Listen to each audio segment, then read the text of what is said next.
بسم اللہ الرحمن الرحیم۔ بسم اللہ الرحمن الرحیم۔ معزز طلبہ کرام، اللہ تعالیٰ سے امید کرتا ہوں کہ آپ سب خیر و عافیت سے ہوں گے۔ معزز طلبہ، سبق نمبر 44 ہے اور اس سبق میں ہم باب شروط الصلاۃ التي تتقدمها، نماز کے ان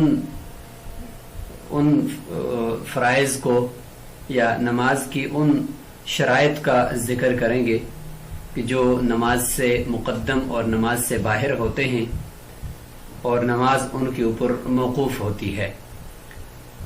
تو کل نماز کے جیسا کہ 13 فرائض ذکر کیے جاتے ہیں، ان میں سے 7 فرائض ایسے ہوتے ہیں جو نماز سے باہر ہوتے ہیں اور نماز سے مقدم ہوتے ہیں، اور ان کا پایا جانا یہ شرط کے درجے میں ہوتا ہے، اور شرط کہتے ہی اسی کو ہیں کہ جو مشروط سے پہلے آئے اور مشروط اس کے اوپر موقوف ہو۔ تو لہٰذا نماز ان 7 فرائض کے اوپر موقوف ہوتی ہے، ان کو شرائط نماز کہا جاتا ہے۔ ان میں سب سے پہلے بدن کا پاک ہونا، کپڑوں کا پاک ہونا، پھر جگہ کا پاک ہونا، پھر ستر کا چھپانا، یعنی انسان کا اپنی شرمگاہ کو اور ارد گرد کے حصوں کو چھپانا، اور اسی طریقے سے وقت اور نیت اور قبلہ کا رخ، یہ جو سارے فرائض ہیں تو یہ نماز سے مقدم ہوتے ہیں، ان کو شرائط نماز کہا جاتا ہے۔ تو کتاب طہارت کے اندر ہم نے کچھ کا ذکر کر دیا، یعنی احداث سے اور انجاز سے، کپڑوں کا، بدن کا اور جگہ کا پاک ہونا، اس کا ذکر تو کتاب طہارت میں ہوا۔ اور پھر کتاب الصلاۃ میں وقت سے شروع کیا کہ وقت سب سے بڑا سبب ہے اور ادائیگی کے لیے شرط بھی ہے، تو اس کا ذکر ہوا۔ اور اس کے بعد پھر اس وقت کے اوپر علامت وہ اذان ہے، اذان کا ذکر ہوا۔ اور اب باقاعدہ جو بقیہ فرائض ہیں جو نماز سے باہر ہوتے ہیں اور نماز کی شرائط کہلاتے ہیں، ان کا ذکر شروع کیا جا رہا ہے۔ باب شروط الصلاۃ التي تتقدمها، یہ باب نماز کی ان شرائط کے بارے میں ہے جو نماز سے پہلے ہوتی ہیں، مقدم ہوتی ہیں۔ شروط، شرائط، اشراط، 3 قسم کے الفاظ سننے کو ملتے ہیں۔ عام طور پر جو کتاب الصلاۃ کے اندر کتابوں میں مذکور لفظ ہے وہ شروط ہے، اور بعض میں شرائط بھی ہے۔ یہ شرط کی جمع ہے، یعنی ساکن ہے را، شرط اور بمعنی علامت ہے، اور شرط کا مفہوم سمجھ گئے آپ کہ ایسی چیز کے جس کے اوپر کوئی دوسری چیز موقوف ہو، اور شرط اسی چیز کو کہتے ہیں کہ جو اپنے مشروط سے پہلے پائی جائے، اس کا ہونا یہ ضروری ہے، تب مشروط پایا جائے گا۔ تو نماز کی ان شرائط کا ذکر ہے جو نماز سے باہر ہیں، اور ان کو باہر کے فرائض بھی عام طور پر عوامی زبان میں کہا جاتا ہے۔ تو اس میں کتاب طہارات کے اندر جو گزرے ہیں ان کا ذکر سب سے پہلے کر رہے ہیں کہ یجب علی المصلی، نمازی کے اوپر واجب ہے ان یقدم الطہارۃ من الاحداث والانجاس علی ما قدمناہ، کہ احداث، حدث اصغر، حدث اکبر سے پاکی کو مقدم کرے، اور اس طریقے سے نجاستوں سے پاکی کو مقدم کرے، کپڑے پر، جگہ پر کوئی نجاست، جسم پر نجاست حقیقیہ مراد ہے، اس کو دور کرے، اور یہ نجاست حکمیہ احداث، اس سے اپنے آپ کو پاک کرے، یہ مقدم کرے گا نماز پڑھنے سے پہلے، جس طریقے سے اسی کیفیت پر جو ہم نے پیچھے کتاب و طہارت کے اندر مقدم ذکر کر دی ہے۔ قال اللہ تعالی، وہاں پہ دلیل بھی ذکر کی تھی، وَثِيَابَكَ فَطَهِّرْ، کہ اپنے کپڑوں کو نماز کے لیے پاک کیجئے۔ جب کپڑوں کو پاک کیجئے تو بدن اور جگہ جہاں پر نماز پڑھنے اس کو تو بطریقہ اولا پاک کرنا ہوگا۔ وقال تعالی، اور اسی طریقے سے حدث جو جنابت کا ہے، حدث اکبر، تو اس میں وَإِن كُنتُمْ جُنُبًا فَطَّهَّرُوا آیت ہے کہ جب تم جنبی ہو، جنابت کی حالت میں ہو، تو خوب پاکی حاصل کرو، یعنی غسل کرو۔ تو یہ 3 فرائض تو کتاب و طہارت کے اندر گزر گئے۔ چوتھا ایک فرض وقت تھا، اور وہ کتاب الصلاۃ کے شروع میں گزر گیا۔ اب 5واں فرض آپ سمجھ لیں، وہ یہ ہے وَيَسْتُرَ عَوْرَتَهُ، عطف ہے علی المصلی ان یقدم کے اوپر، کہ یہ بھی واجب ہے نمازی کے اوپر کہ وہ اپنے سطر کو چھپائے، عورت سطر کو کہتے ہیں۔ اب سطر جو ہے وہ 3 قسم کا ہوتا ہے، ایک سخت حکم ہے اس کا، اس کو سطر غلیظ کہا جاتا ہے، یعنی شرمگاہ اگلی اور پچھلی دونوں شرمگاہیں مرد اور عورت کی، یہ اس کا حکم، یعنی سب سے بڑا سطر میں جو سب سے بڑی قسم ہے وہ یہ ہے۔ اور اس کے بعد دوسرے نمبر پر وہ ران ہے اور گھٹنے ہیں، اور ران ہے، اور تیسرے نمبر پر پھر گھٹنے وغیرہ ہیں۔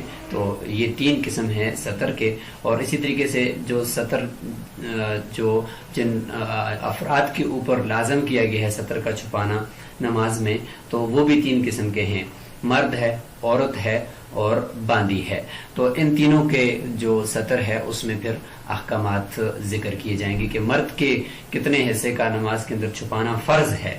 باقی تو اچھا تو یہ ہے، مسنون تو یہ ہوگا کہ پورے جسم کا اس کا چھپا ہوا ہو، یعنی اس کے اوپر اس نے جو عرف کے مطابق لباس ہے، شریعت کے مطابق لباس پہنا ہوا ہو، لیکن فرض سطر جسم کا فرض، جس حصے کو چھپانا فرض ہے وہ کتنا ہو۔ اسی طریقے سے عورت کے جسم کا کتنا حصہ کھلا رکھنا جائز ہے اور کتنے حصے کو چھپانا فرض ہے نماز میں۔ اس طریقے سے باندی، تو ان کا انشاءاللہ ابھی ذکر ہو رہا ہے۔ لقولہ تعالی، سطر سے متعلق دلیل کیا ہے؟ اللہ تعالیٰ کا فرمان ہے سورہ اعراف آیت نمبر 31 میں، خذوا زینتکم عند کل مسجد، کہ اپنی زینت کی چیزوں کو لیا کرو ہر مسجد کے وقت۔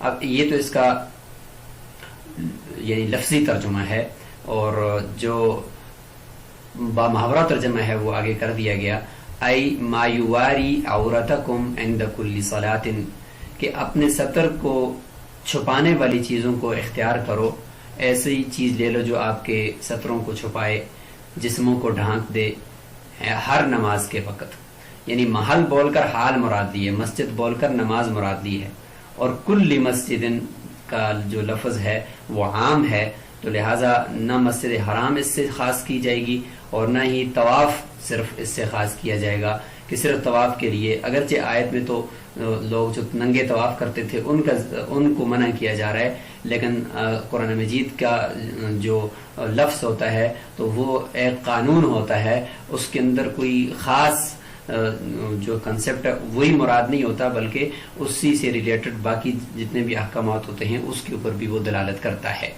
لہذا طواف سے ہٹ کر پھر یہ ہر نماز کے لیے، اور یہ اس کا عام مفہوم ہو جائے گا کہ جو بھی عبادت تم کرو تو عبادت کرتے وقت ظاہر ہے کہ عبادت کے لیے مسجد جانا ہو تو مسجد جاتے ہوئے عبادت کے وقت تم اپنے جسموں کو ڈھانک دیا کرو، اپنے سطروں کو چھپایا کرو۔ یہ اس آیت کا مفہوم ہوگا۔ اور ساتھ ہی جب یہ قطعی الدلالہ اور آیت قطعی کے ساتھ خبر واحد بھی مل جائے گی اس کی دلیل اور تائید کے طور پر، تو پھر بات فرائض کی جہاں تک ہے تو وہ فرض جو سطر کا چھپانا فرض قرار دیا گیا ہے وہ اس آیت سے بہرحال ثابت ہو جائے گا۔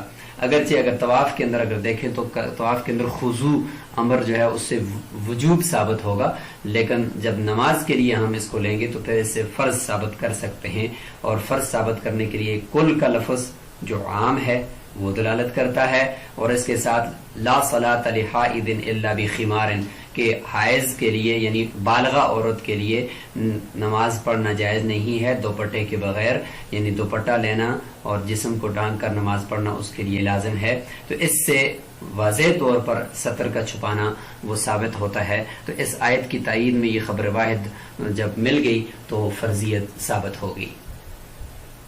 لا صلاۃ لحائض، یہ ترمذی شریف کی حدیث نمبر 377 ہے، تو اسی طریقے سے بقیہ کتب کے اندر بھی یہ روایت موجود ہے۔ ای لبالغۃ، حیض سے مراد بالغہ عورت مراد ہے، چونکہ حیض بالغہ عورت کو لازم ہے، اس کی علامت ہے، اس لیے حیض ذکر کیا جاتا کہ نابالغ عورت جو ہے وہ اس سے نکل جائے۔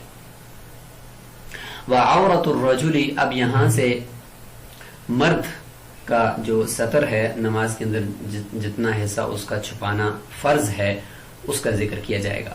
وعورۃ الرجل، مرد کا سطر ما وہ جگہ ہے تحت السرتی جو ناف سے نیچے نیچے ہو. ناف شامل نہیں ہے, ناف سے نیچے کے حصے سے لے کر الی رکبہ, رکبہ سمیت. یہاں پہ الی بمعنی مع کے ہے, جس طریقے سے یا ایھا الذین آمنوا لا تأکلوا اموالکم الی اموالکم, یعنی اموال الناس الی اموالکم, یا یعنی لوگوں کے اموال کو اپنے اموال کے ساتھ ملا کر مت کھاؤ. تو اس میں الی کا معنی ہے مع اموالکم.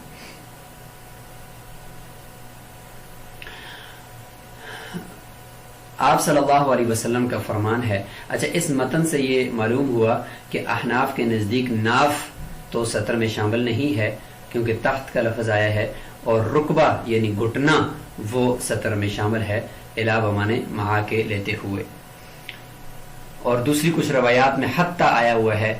جب حتی ہے تو حتی بمانا مع کے, اور حتی کے بعد کا جو حصہ ہے وہ ما قبل میں یعنی شامل ہوگا. تو لہٰذا اس صورت میں بھی دلیل یہ بنتی ہے کہ رکبہ وہ سطر میں شامل ہے. لقوله علیہ السلام, آپ صلی اللہ علیہ وسلم کا فرمان, عورت الرجل ما بین سرته الی رکبته, کہ مرد کا جو سطر ہے وہ وہ حصہ ہے جو اس کے ناف اور اس کے ناف کے درمیان سے اس کے گھٹنے تک ہے.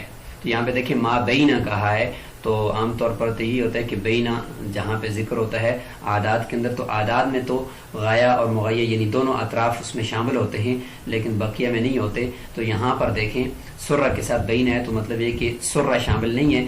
آگے رکبہ کے ساتھ الی ہے تو الی بمعنی مع کے لیتے ہوئے گھٹنے کو احناف شامل کر رہے سطر میں. ایک روایت یہ بھی ہے ما دون سرتہ, یعنی سرہ کے علاوہ, ناف کے علاوہ سے لے کر حتی تجاوز رکبتہ, یہاں تک کہ وہ اپنے رکبہ تک پہنچ جائے, یعنی اپنے گھٹنے تک پہنچ جائے اور اس سے آگے تجاوز کر جائے.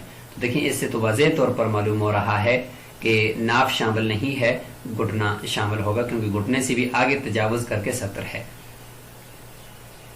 وبہذا تبین, ان روایات سے یہ معلوم ہوا کہ ان السرۃ لیست من العورہ, کہ ناف سطر میں شامل نہیں ہے. خلاف لما یقولہ الشافعی رحمہ اللہ, سوائے امام شافعی رحمۃ اللہ علیہ کے قول کے, وہ اس کے برعکس فرماتے ہیں. وہ فرماتے ہیں کہ ناف تو سطر میں داخل ہے لیکن گھٹنا سطر میں داخل نہیں ہے. والرکبۃ من العورہ, اور گھٹنا وہ سطر میں سے ہے. مزید اس کی صراحت بھی کر دی, خلاف لہ ایضا, سوائے امام شافعی رحمۃ اللہ علیہ کے. یعنی یہاں پر تو ہم ناف سے مراد لے لیں گے کہ امام شافعی رحمۃ اللہ علیہ کے نزدیک ناف سطر میں شامل ہے اور احناف کے نزدیک نہیں ہے, اور رکبۃ من العورہ, اور احناف کے نزدیک گھٹنا سطر میں شامل ہے, امام شافعی رحمۃ اللہ کے نزدیک گھٹنا سطر میں شامل نہیں ہے.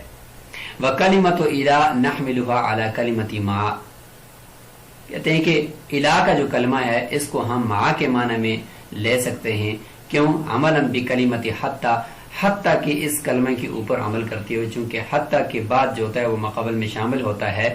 تو اسی طریقے سے چونکہ بعض روایات میں حتی ہے بعض میں الی ہے, تو لہٰذا حتی کے اوپر عمل کرتے ہوئے الی کے ما بعد کو بھی ما قبل میں شامل کر لیں گے اور اس کو مع کے معنی میں لے لیں گے. یا دوسری توجہ یہ کریں گے, او عملا بقولہ علیہ السلام, یا آپ صلی اللہ علیہ وسلم کا یہ فرمان لے سکتے ہیں کہ الرکبۃ من العورہ صراحت کے ساتھ موجود ہے کہ گھٹنا سطر میں شامل ہے. تو اس روایت کے اوپر عمل کرتے ہوئے ہم الی کو مع کے معنی میں بھی لے سکتے ہیں.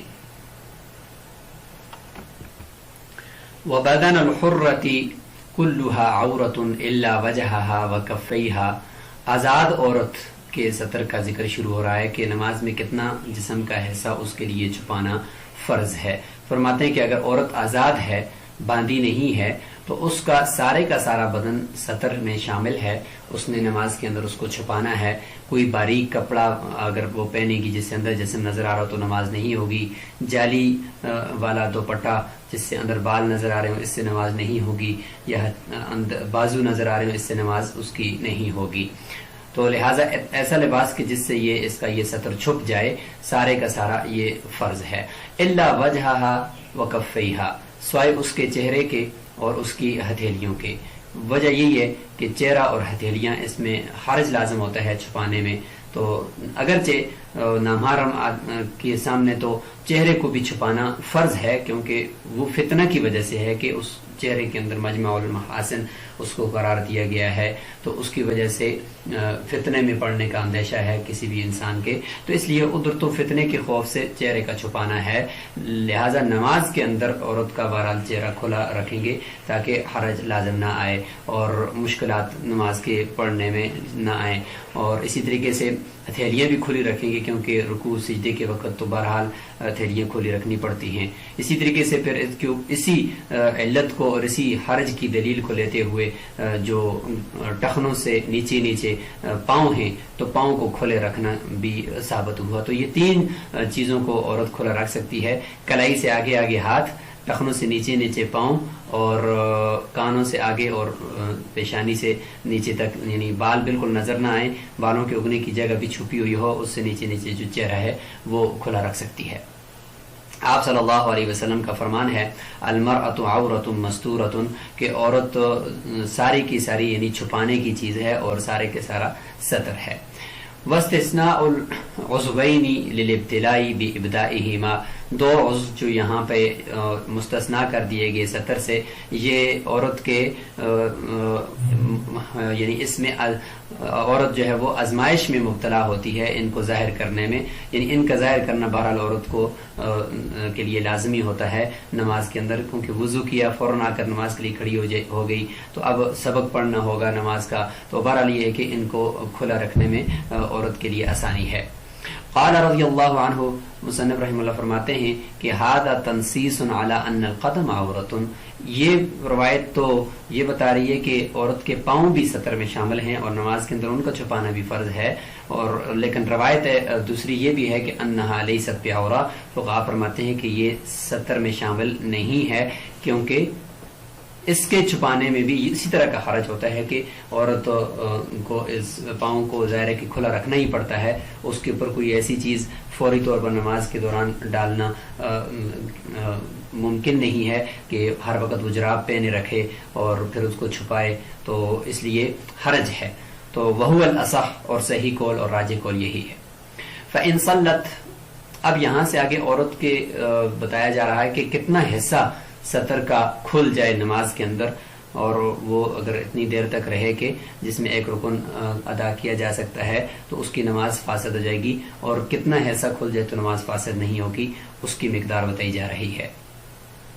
فرمایا فإن صلت وربع ساقها او ثلثه مکشوف تعید الصلاۃ، اگر عورت نماز پڑھ رہی ہے اور اس کی پنڈلی، یعنی ستر کا ایک حصہ پنڈلی بھی ہے نا، تو جو بھی ایسا ہو، لیکن یہاں پنڈلی کی مثال دی ہے، تو مستقل عضو ہے، بازو بھی پنڈلی بھی، تو ستر کا جتنا بھی حصہ ہے اس کا الگ الگ اعتبار کیا گیا ہے، جس طرح نجاست خفیفہ لگتے ہوئے ہر ایک عضو کو الگ ایک عضو مستقل شمار کیا گیا تھا، اسی طریقے سے تو اس کی پنڈلی کا اگر ایک چوتھائی حصہ کھلا رہ گیا یا ایک ثلث حصہ کھلا رہ گیا تو مکشوف تعید الصلاۃ، پھر یہ اس نماز کو لوٹائے گی، اس کی یہ نماز نہیں ہوئی، چونکہ نماز کی جو بنیادی شرط ستر کا چھپانا ہے وہ نہیں پایا گیا، اور ربع کا کھل جانا گویا کہ کل کا کھل جانا، چونکہ ربع کا اطلاق بہت سارے احکامات میں کل پر ہوتا ہے، طرفین کا یہی قول ہے۔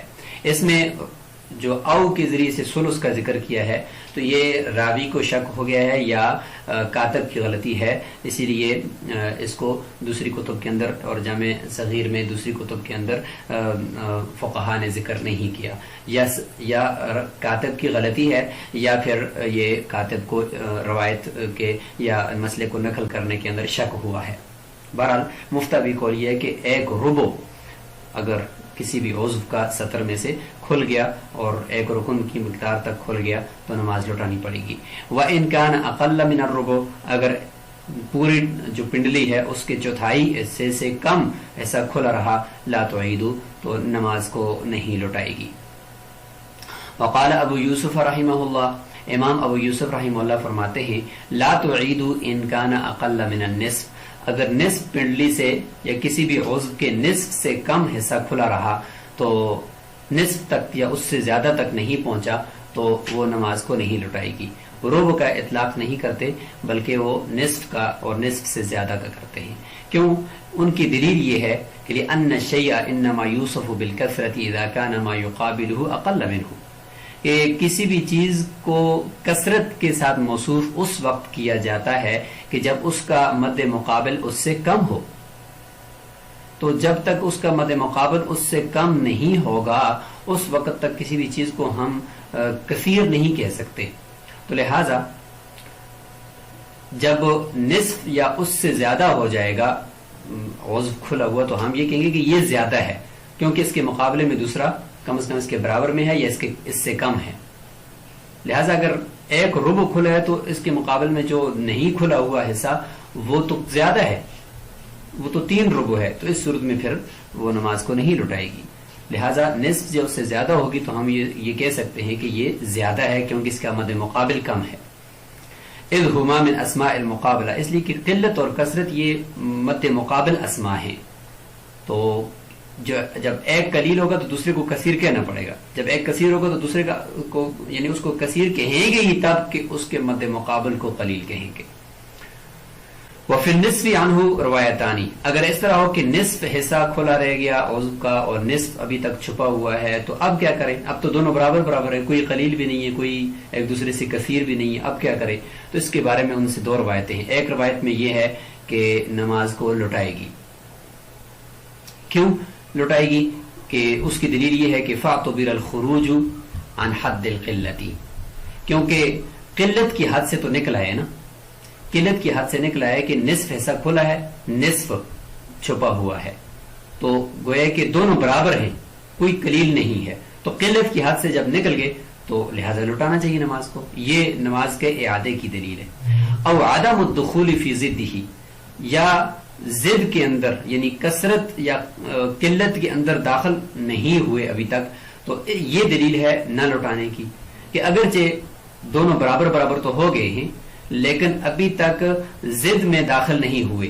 مثال کے طور پر ہم یہ نہیں کہہ سکتے کہ جو کھلا ہوا حصہ ہے وہ کثیر ہے اور اس کے مد مقابل قلیل ہے، کیونکہ قلیل ضد ہے نا.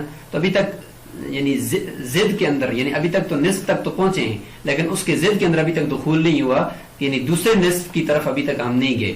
دوسرے نصف کی طرف جائیں گے تو پھر کثیر ہو جائے گا، ضد کے اندر داخل ہو گئے اور اس کے مقابل پھر وہ دوسرا نصف جو ہے وہ قلیل شمار ہوگا. تو لہٰذا ابھی تک اس طرح چونکہ ہوا نہیں ہے تو ہم کہیں گے کہ نماز کو نہیں لٹائے گی. تو ان دونوں روایتوں کی یہ علتیں ہیں امام ابو یوسف رحمۃ اللہ علیہ کے نزدیک. بہرحال مفتبی قول وہ طرفین کا ہی ہے. ولہما، طرفین کی دلیل یہ ہے کہ ان الربع یحکی حکایت یا یحکی حکایت الکمال، کہ جو ربع ہوتا ہے نا چوتھائی، وہ کمال کی حکایت کرتا ہے، کمال کے قائم مقام ہوتا ہے. یعنی ربع سے پورا عضو مراد لیا گیا ہے احکام میں، جیسے کہ کما فی مسح الراس، سر کے مسح کے اندر اگر کسی نے چوتھائی سر کا مسح کیا تو پورے سر کا گویا کہ کر لیا. والحلق فی الاحرام، احرام کی حالت کے اندر اگر کسی حاجی صاحب نے اپنے سر کو کا حلق کر دیا اور صرف چوتھائی سر کا حلق کر دیا تو اس کے اوپر دم لازم ہو جائے گا. اسی طریقے سے جس طریقے سے پورے سر کا حلق کرنے سے دم لازم ہوتا ہے تو چوتھائی کا کرنے سے بھی دم لازم ہوگا. ومن رآ وجہ غیرہ یخبر عن رؤیتہ، اور اگر کسی نے کسی شخص کے چہرے کی طرف دیکھا اور پورا نہیں دیکھا بلکہ ایک جانب سے دیکھا، چوتھائی صرف دیکھ لیا، تو وہ اس کے رؤیت کی خبر دے سکتا ہے، کہہ سکتا ہے کہ میں نے فلاں آدمی کو دیکھ لیا. وَإِن لَمْ يَرَ، اگرچہ اس نے پورا ایسا نہ دیکھا ہو، إِلَّا أَحَدَ جَوَانِبِهِ الْأَرْبَعَ، سوائے اس کے 4 جانبوں میں سے کسی ایک جانب کے، یعنی چوتھائی حصے کو سائڈ سے دیکھ لیا کسی کے چہرے کو، تو وہ بندہ جا کر یا کسی شخص کو ایک طرف سے دیکھ لیا، اس کے پورے جسم کا صرف چوتھائی ایسا دیکھ لیا یا چہرے کا صرف چوتھائی ایسا دیکھ لیا، تو وہ یہ کہہ سکتا ہے کہ میں نے اس شخص کو دیکھا ہے. عام طور پر عرف میں بھی ایسا ہوتا ہے، اگرچہ اس نے اس کا مکمل چہرہ نہ بھی دیکھا ہو. تو جب ربع کا اطلاق کل پر عرف میں بھی ہوتا ہے، احکام شرعیہ میں بھی ہوتا ہے، تو اس کو ہم کل پہ محمول کر کے یہاں پر بھی ہم یہی کہیں گے کہ سطر اگر ربع کھلا ہو کسی بھی عضو کا تو اس سے نماز فاسد ہو جائے گی، اگر ربع سے کم ہے تو نماز فاسد نہیں ہوگی. تو آج ہم نے نماز کی شرائط میں سے سب سے بنیادی شرط کو شروع کیا. بعض کا تو پچھلے ذکر ہو چکا تھا، سطر کے چھپانے کا ذکر، اس میں مرد اور آزاد عورت کے سطر کا ذکر ہو گیا. ابھی تک کچھ اس کے سطر کا حصہ باقی ہے، پیٹ اور ران سے متعلق، اور پھر باندی کے سطر کو بھی ذکر کیا جائے گا اگلے سبق میں انشاءاللہ. السلام علیکم ورحمۃ اللہ وبرکاتہ.